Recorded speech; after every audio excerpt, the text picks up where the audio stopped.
Hello friends, good morning. നമ്മുടെ Kerala TV സീരിയലിലേക്ക് എല്ലാവർക്കും സ്വാഗതം. അങ്ങനെ ചെകുത്താൻ്റെ മടയിലേക്ക് തന്നെ നമ്മുടെ വിക്രത്തെയും കൂട്ടി വേദ എത്തുക കേട്ടോ. വേദ വിക്രത്തെ എത്തിക്കുന്ന കാര്യം ഇഷിതയോട് സംസാരിച്ചുകൊണ്ട് അവിടെ അങ്ങനെ ഇരിക്കുന്നു. ഈ സമയത്ത് പോയി തപ്പലും പരതലും ഒക്കെ കഴിഞ്ഞിട്ട് നമ്മുടെ ചേട്ടൻ വീട്ടിലേക്ക് വരിക, അതായത് ശ്രീകാന്ത് വീട്ടിലേക്ക് കയറി ചെന്നപ്പോഴത്തേക്കും വർഷ ഇറങ്ങി വന്നു. ഇന്നലെ രാത്രി വേദ പുറത്തു പോവുകയോ? ആ അതെ, എനിക്ക് എങ്ങനെ അറിയാമെന്ന് ചോദിച്ചു വർഷ. ഞാനും നിങ്ങൾ ഒരു മുറിയിലല്ലേ ഉണ്ടായിരുന്നോ എന്ന് ചോദിച്ചു. എന്തു പറ്റി, എന്താ കാര്യമെന്ന് ചോദിക്കുക. ഇപ്പോൾ അവൾ ഇവിടെ ഉണ്ടോ? അപ്പോൾ പുറത്ത് പോയെന്ന് പറഞ്ഞു. കാർ എടുത്തിട്ടാണ് അവൾ പോയത്? ഇല്ല, ടാക്സിയിലാണ് പോയതെന്ന് പറഞ്ഞു. അപ്പോൾ അപ്പോൾ ഇവന് കാര്യം മനസ്സിലായി. പിന്നെ എന്തിനാ അവൾ രാവിലെ കാറ് കഴുകിയത്? ഈ ദിവസങ്ങളിൽ അവളുടെ പെരുമാറ്റത്തിൽ എന്തെങ്കിലും പ്രത്യേകത നിനക്ക് തോന്നിയായിരുന്നോ എന്നൊക്കെ ഇങ്ങനെ ചോദിക്കുമ്പോൾ അതിന് അവൾ എന്നോട് സംസാരിക്കാറേ ഇല്ലല്ലോ, പിന്നെ എങ്ങനെയാണെന്ന് ചോദിച്ചു വർഷ. അപ്പോൾ അത് കേട്ടപ്പോൾ എന്നും പറഞ്ഞു ഇവനിങ്ങനെ നിൽക്കുക. എന്താ ഇപ്പം ഇതൊക്കെ ചോദിക്കാൻ കാരണം? ഒന്നുമില്ല. ദീപ്തി എന്തിയെ? അവൾ ആ മുറിയിൽ നിന്ന് അതിന് ഇറങ്ങാറേ ഇല്ലല്ലോ. നിങ്ങൾക്ക് ചായ വല്ലതും വേണമെന്ന് ചോദിച്ചു. വേണ്ടാന്ന് പറഞ്ഞു. ഇങ്ങനെ ആലോചിക്കും കേട്ടോ. അങ്ങനെ അതും പറഞ്ഞിട്ട് അകത്തേക്ക് കയറി പോണു. അപ്പോൾ ഇയാൾക്ക് ഇതെന്ത് പറ്റിയെന്ന് ഓർത്തുകൊണ്ട് ഇങ്ങനെ ഇരിക്കുകയാണ് നമ്മുടെ വർഷ. ഈ സമയത്ത് ദീപ്തി അവിടെ മുറിയിൽ ഇങ്ങനെ വിഷമിച്ചിരിക്കുമ്പോഴേക്കും ചേട്ടൻ ചെന്നു. ഇന്ന് നിന്നോടൊരു സന്തോഷ വാർത്ത പറയാൻ കഴിയുമെന്ന് വിചാരിച്ചതാണെന്നും പറഞ്ഞുകൊണ്ട് ഇയാൾ ചെല്ലുവാണ്. അങ്ങനെ പക്ഷേ വരാൽ തന്നെ സ്വയം അങ്ങ് തെന്നിക്കളഞ്ഞു എന്നിങ്ങനെ ഈ ശ്രീകാന്ത് പറഞ്ഞു. ഇന്നലെ രാത്രി വേദ എവിടെയെങ്കിലും പോകുന്നു നീ കണ്ടായിരുന്നോ എന്ന് ചോദിച്ചു. അപ്പോൾ ഇല്ല എന്ന് പറഞ്ഞു. രാത്രി അവൾ മുറിയിൽ ഉണ്ടായിരുന്നു എന്നുള്ളത് ഉറപ്പാണോ എന്ന് ചോദിച്ചു. അന്നേരം 1:30 സമയത്ത് ആരോ ഇതിലേക്കൂടെ നടക്കുന്നോ തോന്നിയെന്ന് പറഞ്ഞു. എന്നിട്ടോ ഞാൻ വാതിൽ തുറന്ന് നോക്കിയപ്പം ആരെയും കണ്ടില്ല എന്ന് പറഞ്ഞു. അപ്പോൾ വരുണിൻ്റെ കൊലയ്ക്ക് വാസുവൻ പകരം വീട്ടി എന്നായിരുന്നു നിന്നോട് പറയാനുള്ള ഒരു ഹാപ്പി ന്യൂസ് എന്ന് പറയുമ്പോൾ ദീപ്തി ഒന്നും മിണ്ടുന്നില്ല. പക്ഷെ അവൻ ഇന്നലെ രാത്രി വാസുവൻ്റെ മുന്നിൽ നിന്ന് രക്ഷപ്പെട്ട് കളഞ്ഞു എന്ന് ഈ ശ്രീകാന്ത് പറയുക. രക്ഷപ്പെടാൻ അവനെ സഹായിച്ചത് നിന്റെ ചേച്ചിയാ വേദ എന്നും പറഞ്ഞുകൊണ്ട് ഇങ്ങനെ ദീപ്തിയോട് പറയുക കേട്ടോ. കാര്യം നീയും വരുണുമായിട്ടുള്ള വിവാഹത്തിന് എനിക്ക് സമ്മതമൊന്നും ആയിരുന്നില്ല. പക്ഷേ ഞാനത് തുറന്നു പറയുകയാണ് ചെയ്തത്. അല്ലാതെ നിന്നെയും വരുണിനെയും ഒന്നിപ്പിക്കാൻ കൂടെ നിന്നിട്ട് അവസരം കിട്ടിയപ്പോൾ ഒരു പൂച്ചക്കുഞ്ഞിനെ കൊന്നു കളയുന്നത് പോലെ കൊല്ലാൻ നോക്കുകയല്ല ചെയ്തതെന്ന് പറഞ്ഞു. വിക്രം ചേട്ടൻ അത് ഒരിക്കലും ചെയ്യില്ലെന്ന് വേദേച്ചി പറയുന്നത് എന്ന് പറയുമ്പം വിക്രം ചേട്ടൻ അവനെ പോലെ ഒരു ബോൺ ക്രിമിനൽ എന്തും ചെയ്യുമെന്ന് പറഞ്ഞ് 1 വർഷം അവൻ്റെ കൂടെ ജീവിച്ചിട്ട് നിന്റെ വേദേച്ചിക്കും അതേ സ്വഭാവമായിട്ടുണ്ടെന്നും ശ്രീകാന്ത് പറയാം. അപ്പോൾ ശ്രീയേട്ടൻ എന്തൊക്കെയാണ് പറയുന്നതെന്ന് ചോദിച്ചു ദീപ്തി. അപ്പം നീ വിശ്വസിക്കില്ലെന്ന് എനിക്കറിയാം, എന്നാലും ഞാൻ നിന്നോട് പറയാം, വരുണിൻ്റെ കൊലപാതകം വിക്രം പ്ലാൻ ചെയ്ത് നടത്തിയ ഒന്നാണെന്നും ഇതിനു മുൻപും ആശുപത്രിയിൽ വെച്ചും വിക്രം അതിന് ശ്രമിച്ചിട്ടുണ്ടെന്നുള്ള കാര്യവും പറയുക.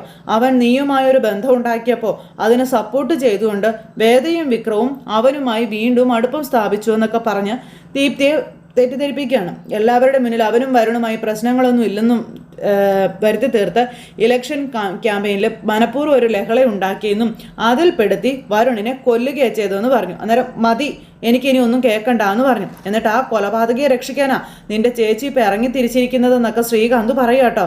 ഒരു കാര്യം എന്തായാലും ഉറപ്പാ, എല്ലാത്തിനും അവൻ ആ വിക്രം എണ്ണി കണക്ക് പറയേണ്ടി വരുമെന്നും പറഞ്ഞുകൊണ്ട് ഇങ്ങനെ ഈ ശ്രീകാന്ത് പറഞ്ഞു. ഒപ്പം നിന്റെ ഈ കണ്ണുനീരിനും എന്ന് പറഞ്ഞുകൊണ്ട് ദീപ്തിയെ സോപ്പിടുക. അതിനിപ്പോൾ ഒരു വിലയും കൽപ്പിക്കാത്തതേ നിന്റെ ചേച്ചിയാണെന്ന കാര്യം പറയുമ്പോൾ ദീപ്തിക്ക് സഹിക്കാൻ പറ്റുന്നില്ല. നിന്റെ സ്വന്തം കൂടപ്പിറപ്പ് അത് ഓർമ്മയുണ്ടായിരുന്നാൽ മതിയെന്ന് പറഞ്ഞുകൊണ്ട് ശ്രീകാന്ത് അവിടെ നിന്ന് ഇറങ്ങിപ്പോയി. ദീപ്തി ആണെങ്കിലും മുറിയിൽ ഇന്ന് ഭയങ്കര കരച്ചിൽ, സഹിക്കാൻ പറ്റുന്നില്ല. ഇത് കഴിഞ്ഞതിന് ശേഷം കുറച്ച് കഴിഞ്ഞിട്ട് ഈ ശ്രീകാന്ത് പുറത്ത് അമ്മായച്ചനെ വെയിറ്റ് ചെയ്ത് നിൽക്കുക. അപ്പം അമ്മായച്ചനെ അങ്ങോട്ടേക്ക് വന്നു. എന്താടാ നിന്റെ ഫോൺ വിളിയിൽ ഒരു ടെൻഷൻ ഉണ്ടായിരുന്നല്ലോടാ എന്ന് പറഞ്ഞപ്പം അതെ, എന്തു പറ്റി? ഇന്നലത്തോടെ അവൻ്റെ അധ്യായം അവസാനിക്കുമെന്നാണ് ഞാൻ കരുതിയത്, പക്ഷെ അവൻ രക്ഷപ്പെട്ടു എന്ന് പറഞ്ഞു. നീ ഒരു കാര്യം പ്ലാൻ ചെയ്തപ്പോഴേ പിഴയ്ക്കുമെന്ന് ഞാൻ വിചാരിച്ചതാണെന്ന് അമ്മായച്ചൻ മരുമകനോട് പറയാം. ഇത്രയും എളുപ്പത്തിൽ കിട്ടിയിട്ട് കയ്യിൽ നിന്ന് കളഞ്ഞല്ലോടാ നീ എന്നും പറഞ്ഞുകൊണ്ട് ഇയാൾ നിൽക്കുന്നു. വാസുവൻ അത് വൃത്തിയായിട്ട് കൈകാര്യം ചെയ്യുന്നതായിരുന്നു എൻ്റെ വിചാരം. നീ അയാളോട് സംസാരിക്കുന്നത് ആരെങ്കിലും കേട്ടോ? ഇല്ല, രാത്രിയായിരുന്നു വിളിച്ചത്, ആരും അവിടെ ഉണ്ടായിരുന്നില്ല എന്ന് ഇയാൾ പറയാം. പിന്നെ രാവിലെ ഞാനും വാസുവനും അവിടെ ചെന്ന് നോക്കി, വിക്രമിന് വെടിയേറ്റുമെന്ന് വാസുവൻ പറഞ്ഞ 100% ശരിയായിരുന്നു. ആ കാനയുടെ സൈഡിൽ ചോരപ്പാടും ഉണ്ടായിരുന്നു. അവിടുന്ന് കുറച്ച് ദൂരം താഴെ വീണ് കിടക്കുന്നതും കണ്ടിരുന്നു. ആ ചോരപ്പാട് അവസാനിക്കുന്നത് റോഡിലാണെന്നും അവിടെ ഒരു വണ്ടിയുടെ ടയറിൻ്റെ പാടും ഉണ്ടെന്നുള്ള കാര്യവും പറയുവാണ്. അപ്പോൾ അവന് വെടി കിട്ടിയതറിഞ്ഞ് ആരോ വന്ന് കാറിൽ കയറ്റി കൊണ്ടുപോയിരിക്കണം അല്ലേ എന്ന് ചോദിച്ചപ്പോൾ അതെ, അവൻ അവിടെ നിന്ന് ആരെയോ വിളിച്ചിട്ടുണ്ടെന്ന് പറഞ്ഞു. അത് കണ്ടുപിടിക്കാൻ എളുപ്പമല്ലേ? അവൻ്റെ നമ്പറിലേക്ക് ഇന്നലെ ഇന്നുമൊക്കെ ഞാനും വിളിച്ചിരുന്നു. അപ്പോൾ സ്വിച്ച് ഓഫ് ആണെന്നാണ് പറയുന്നത്. ഇനി വാസുവൻ അവനെ തേടിപ്പോയതറിഞ്ഞ് പിന്തുടർന്ന് ആരെങ്കിലും പോയി കാണുമോ എന്നൊക്കെ ചോദിക്കുമ്പം അതിന് സാധ്യതയൊന്നുമില്ല അച്ഛാ. എൻ്റെ സംശയം മറ്റൊന്നാണെന്ന് ശ്രീകാന്ത്. രാവിലെ ഞാൻ വാസുവിനെ കാണാൻ പോകുമ്പോൾ വേദ കാറ് കഴുകുന്നുണ്ടായിരുന്നു എന്നുള്ള കാര്യം പറയാം. പൊതുവേ അവൾ വണ്ടി ഓടിക്കാത്തതാ. പക്ഷെ ഇന്ന് പതിവില്ലാതെ അത് ചെയ്യുന്നത് കണ്ടപ്പം ഞാൻ വെറുതെ ഒന്ന് ചോദിച്ചതാണെന്നും അവളുടെ സംസാരത്തിലും മറുപടിയിലും ഒക്കെ ഒരു വല്ലാത്ത അഹങ്കാരവും പുച്ഛവും ഒക്കെ എനിക്ക് തോന്നിയെന്ന് പറഞ്ഞു.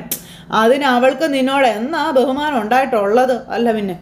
ഞാൻ അടുത്ത് ചെന്നപ്പോൾ അവൾ എന്തോ മറയ്ക്കാൻ ശ്രമിക്കുന്നത് പോലെ കാറിൻ്റെ ഉള്ളിലേക്ക് നോക്കുന്നുണ്ടായിരുന്നു. എന്ന് വെച്ചാൽ സാധാരണ കാറിൻ്റെ പുറത്തല്ലേ കഴുകുക, പക്ഷെ അവൾ കാറിൻ്റെ പിൻസീറ്റ് കൂടി കഴുകിയെന്നുള്ള കാര്യം പറയുക. അപ്പം നീ ചോദിച്ചില്ലേ? അതിന് എന്നെ പരിഹസിക്കുന്നത് പോലെ അവൾ മറുപടി പറഞ്ഞതെന്ന് ശ്രീകാന്ത് ഇയാളോട് പറയുക. ആ സ്പോട്ടിലെ ടയറിൻ്റെ പാട് കണ്ടപ്പോൾ എനിക്ക് അവൾ കാറ് കഴുകിയത് ഓർമ്മ വന്നത്. പിന്നെ നീ അവളോട് സംസാരിച്ചില്ലേ?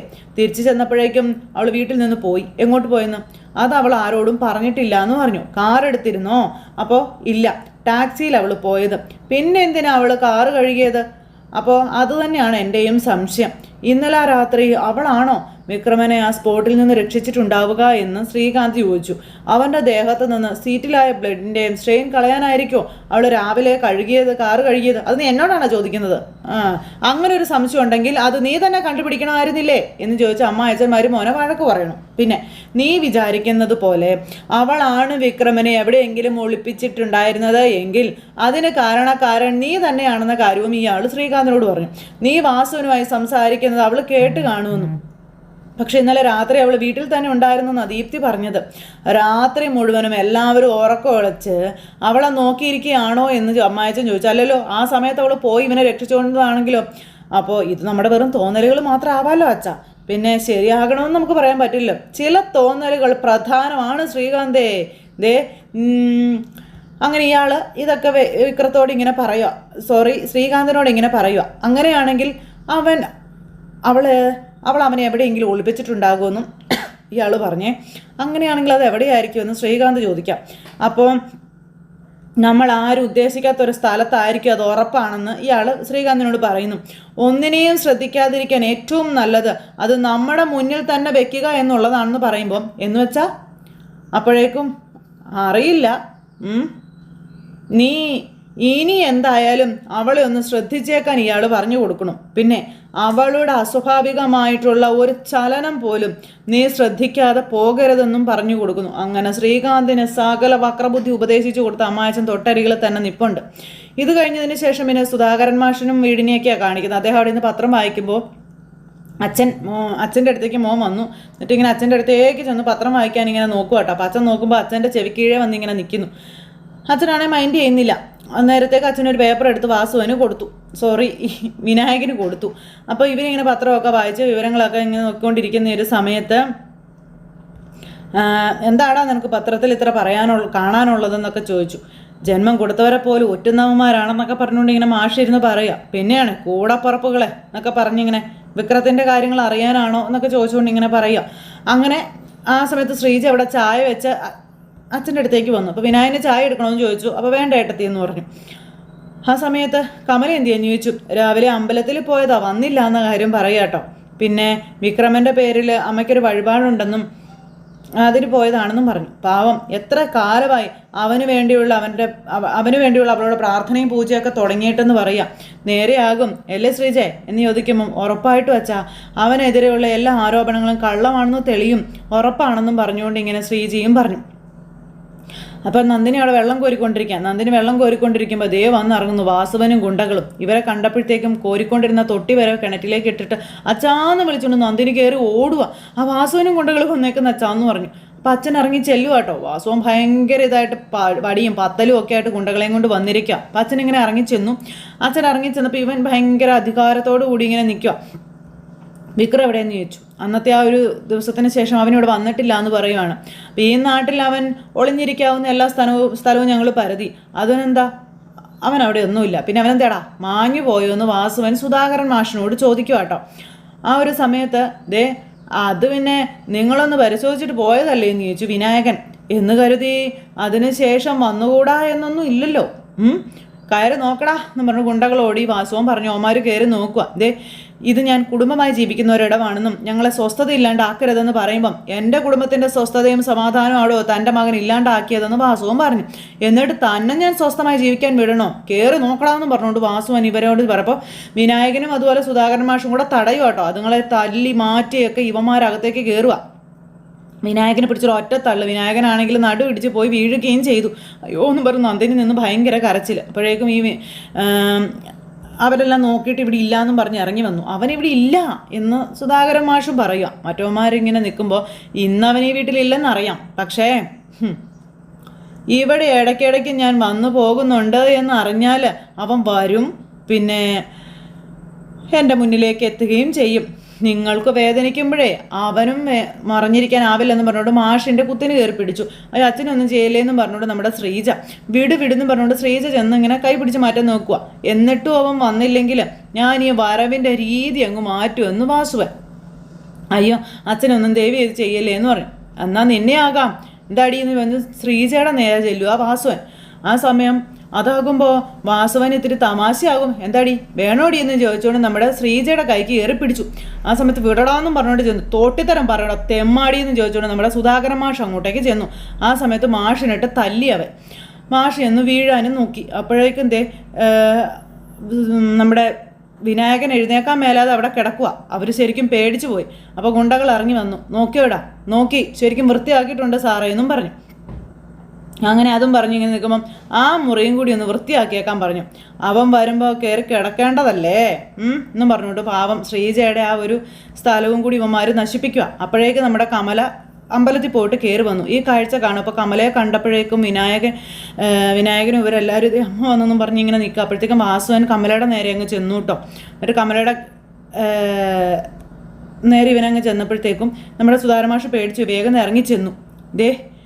അവളെ ഉപദ്രവിക്കരുത് എന്ന് സുധാകരൻ മാഷ് പറയുമ്പോൾ ഇല്ലടോ, ഗതികെട്ടാൽ മാത്രമേ വാസുവൻ പെണ്ണുങ്ങളുടെ ദേഹത്ത് കൈവയ്ക്കാറുള്ളൂ എന്ന് പറഞ്ഞിട്ട് സുധാകരൻ മാഷിൻ്റെ നേരെ അങ്ങ് നിന്നു. ഗതി കെട്ടാൽ പക്ഷെ അത് ചെയ്യും എന്നുള്ളത് എനിക്ക് ഓർമ്മ വേണമെന്ന് പറഞ്ഞു. പിന്നെ മകൻ വിളിക്കുമ്പോഴേ ഇവിടെ നടന്നതെല്ലാം വിശദമായിട്ട് പറഞ്ഞു കൊടുക്കണം കേട്ടോ. എത്രയും പെട്ടെന്ന് എൻ്റെ മുന്നിൽ വന്ന് നിൽക്കണം അവൻ എന്നും പറഞ്ഞുകൊണ്ട് ഇങ്ങനെ പറയാം. അല്ലെങ്കിലേ വാസുവൻ ഇനിയും വരുമെന്ന് സുധാകരൻ മാഷിനോട് ഇവൻ പറയുന്നു. അത് ചിലപ്പോൾ പകലെന്നോ രാത്രിയെന്നോ ഒക്കെ ഇരിക്കും. കുടുംബത്തിൻ്റെ ഉറക്കം കളയാതിരിക്കണമെന്നുണ്ടെങ്കിലേ മോനോട് വേഗം ഒന്ന് ഹാജരാക്കാൻ പറയാൻ പറഞ്ഞു. അങ്ങനെ അതും പറഞ്ഞപ്പം ഈ വാസുവൻ പേടിപ്പിക്കും. അപ്പോഴത്തേക്കും കമലയ്ക്ക് പേടിയായി. അതിനുശേഷം അമ്മയുടെ കയ്യിലുണ്ടായിരുന്ന ആ ഒരു അമ്പലത്തിൽ നിന്ന് കിട്ടിയതുണ്ടല്ലോ ആ പ്രസാദമൊക്കെ ഊതി തെറിപ്പിച്ചിട്ട് ഇങ്ങനെ വാസുവൻ ഇങ്ങനെ നിൽക്കുന്നു. എൻ്റെ എന്നും പറഞ്ഞുകൊണ്ട് ഇങ്ങനെ ഭയങ്കര ടെൻഷനായിട്ട് പേടിച്ച് ഭയപ്പെട്ട് നമ്മുടെ കമല ഇങ്ങനെ നിൽക്കുമ്പോൾ ഓരോ ദൈവവും അവനെ രക്ഷിക്കാൻ പോകുന്നില്ലെന്ന് പറഞ്ഞാൽ കമലയുടെ മുന്നിൽ നിന്ന് വലിയ ഡയലോഗ് അടിച്ച് വാസുവൻ കൂട്ടം ചേർന്ന് അങ്ങ് പോയി. ഈ സമയത്ത് മാഷേ എന്നും പറഞ്ഞുകൊണ്ട് കമല ഇങ്ങനെ വിളിച്ചു. അപ്പോഴത്തേക്കും കമല എന്നും പറഞ്ഞുകൊണ്ട് സുധാകരൻ മാഷ്. അപ്പോഴത്തേക്കും അമ്മ ബോധം കെട്ട് വീണു കേട്ടോ, തളർന്ന് വീണു. അമ്മേ എന്നും പറഞ്ഞുകൊണ്ട് എല്ലാവരും ഓടി വന്ന് കമലയെ ചേർത്ത് പിടിക്കുക.